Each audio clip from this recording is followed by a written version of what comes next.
welcome back to my YouTube channel. It is Jessica Green, your trusted Connecticut realtor. So today's video is going to be for those who are thinking about becoming a realtor or a licensed real estate agent. How about that? Because you become a licensed real estate agent once you pass your national and state exam. But to become a realtor, you have to join a board of realtor association, and that's how you become a realtor. However, to get started, I just want to say congratulations if you are taking that career turn, or maybe you're fresh out of high school and you decide this is what you want to do. But I know for most people, we started out, on the path to doing something else.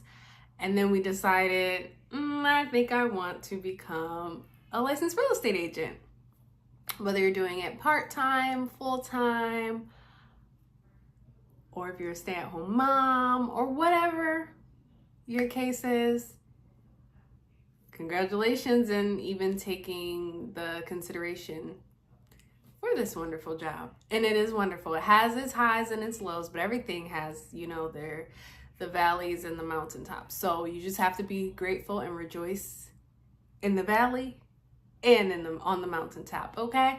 However, I'm just going to give 5 tips that you should know before taking your real estate exam. Well, 5 tips before you become a realtor. So first and foremost, this is a fun job. Yes, you get to go and look at all these homes, whether it's, the really bad homes with the flooded basements, or the beautiful homes that just look like they're magazine ready, right? There's a lot that goes into this, right? However, before you even get started and before you can even get into these homes, there are steps you have to take. So you have to take a principles and practice course, which is 60 hours in the state of Connecticut. Depending on where you are, you have to figure out, whatever the minimum requirements for your state. But in Connecticut, it's 60 hours. So you have to go to a real estate school. You do that. Most real estate schools, they provide you with your books. One book you use to study for the national exam. The other book you use to study for the state exam. I'm going to tell you right now, take the exam in the back of those books. They are so helpful. And I wish I would have started off doing that. However, I did not. And I did take the PSI exam a few times. And that's because I wasn't 100% focused, because I thought that I was going to get into real estate and use it as a side gig or a part-time thing. But I'm realizing that this is not a part-time thing, and to be fully available for your clients, trying to do this part-time does not work. Well, it didn't work for me. So I said, I'm just gonna go full-time, and everything worked out, and and I was able to do that. So yes, you're gonna have to find a real estate school to go to, right? Fees vary, so shop around. You don't have to go with the first school that you find. Like I said, the fees vary. Then after that, you are going to be taking the PSI exam, and there's 2 components to the PSI exam. There is the state and the national. Now, the state is usually shorter, and the national is longer. I forget how long you get for each one, so I'm not gonna say, because I don't want to put my foot in my mouth. However, there are great resources that you can study from. There is Prep Agent here on YouTube. Wonderful, wonderful, wonderful. You can, find a brokerage. You can actually interview for brokerages as well while you are getting ready to take the PSI exam. So that's actually my number 3 as well. But, you can find maybe a study group within the brokerage. And like I said, there's just many resources. You have YouTube, you have Google, and the back of the book. Seriously, the back of the book. Those exams do help. So number 3 is, going to interview at brokerages. You don't have to wait until you pass the real estate exam to interview. I did wait because, like I said, I was doing something else as well. I was completing my degree. So the real estate thing was not my number one. It wasn't my forefront. So I waited until after I was done with everything and the semester was over, after I graduated, and then I said, I'm going to start interviewing. But I only interviewed for one because, I like I said, I was going to do it part-time and I wasn't really like super invested in it. But I would say, please interview with more than one brokerage, just so that you can weigh the pros and the cons, because there's different things that come with signing with a brokerage, like the support that you'll get, the size of the office, the monthly fees. There are monthly fees when you join a brokerage. Some brokerages do not have monthly fees, but if they don't, you have to take into consideration, you being a new agent, how much help do you think you'll need? Do you need someone to hold your hand? If so, you may have to go to a brokerage that has monthly fees. Some brokerages also have like a quarterly fee or an every year fee in addition to the monthly fees. Some brokerages also have like desk fees per transaction. There's, a lot of things that you have to consider. That's why I say, please interview. So the 4th thing that I would say is that if you want to become a realtor, REALTOR, with the R with the circle around it. Now, a realtor is someone that is that belongs to a realtors association. So with that, they handle your like if you have an electronic key here in Connecticut, they are over that. So like you would sign up for that with them. They have events, award ceremonies, and you can call and see what they offer, and they also offer the continuing education. So also,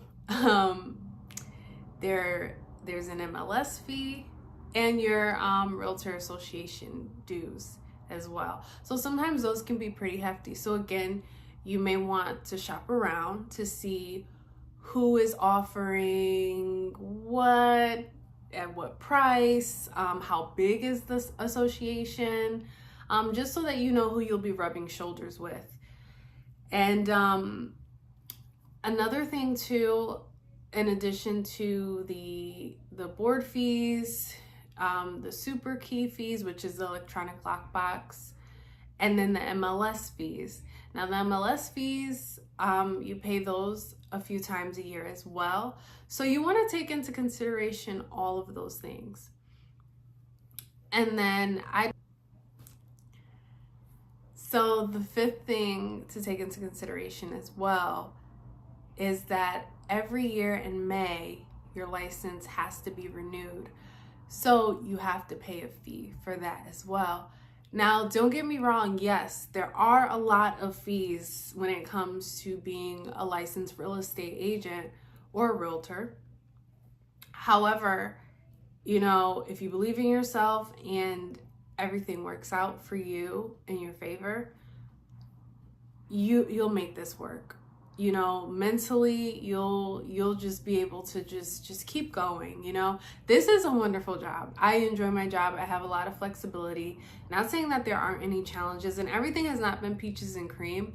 However, it has been doable and enjoyable as well. So therefore, you don't make money up front, right? We are independent contractors. So basically you're going to operate as your own business. My broker often says, if you don't work, of course you're not going to get a paycheck. but you just have to be surrounded by people who are successful as well, and not just look successful, but they're actually doing it. And I mean, we all have our definitions of success. Now, someone could be calling, doing cold calls every day, door knocking, and maybe they haven't got their first listing or whatever it is that they were trying to get from it. But however, as long as you're consistent, you'll see results. Like for me, I didn't know where to start. I just thought things were just going to roll in when I first started, because like I said, I didn't do a whole lot of research, because I was thinking I'm going to be part-time and this will be a piece of cake. It's not a piece of cake, okay? It's really not. But again, it's what you make it. So if you go into it and you have a plan and you know, okay, I'm going to plan out everything by each quarter. By the first quarter, I plan to pass my real estate exam. Second quarter, I am going to start writing everyone and telling them that I'm in real estate. Third quarter, I plan to work with buyers or a seller or whatever it is. And then the fourth quarter, whatever it is you have there. But like I was saying before, like, please just go in with a plan, pace yourself, and don't look at anyone else and measure someone else's success to yours, because you don't know. Those people may have had the connections prior to coming into the business, and some people are starting from scratch. But no matter where you're starting, just always remember that this journey is yours.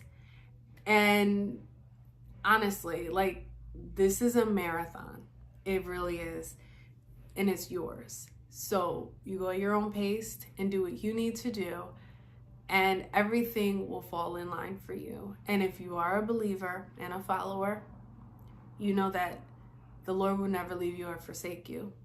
Therefore, if He put it in your heart to do it, and you're being genuine and you have integrity, it's all going to work out for you. So rejoice when you're in the valley and rejoice when you're on the mountaintop. Now, with all that being said, I hope that this video was helpful to you. And if you have any questions, comments, or concerns, feel free to comment below, shoot me an email. I'd be glad to help you if I can help at all, whether it's, even if you're in a different state. I'll be glad to help you or give you some advice or answer any questions that you may have. And I just want to say that you go in peace, and may the Lord bless you and keep you and cause His face to shine upon you.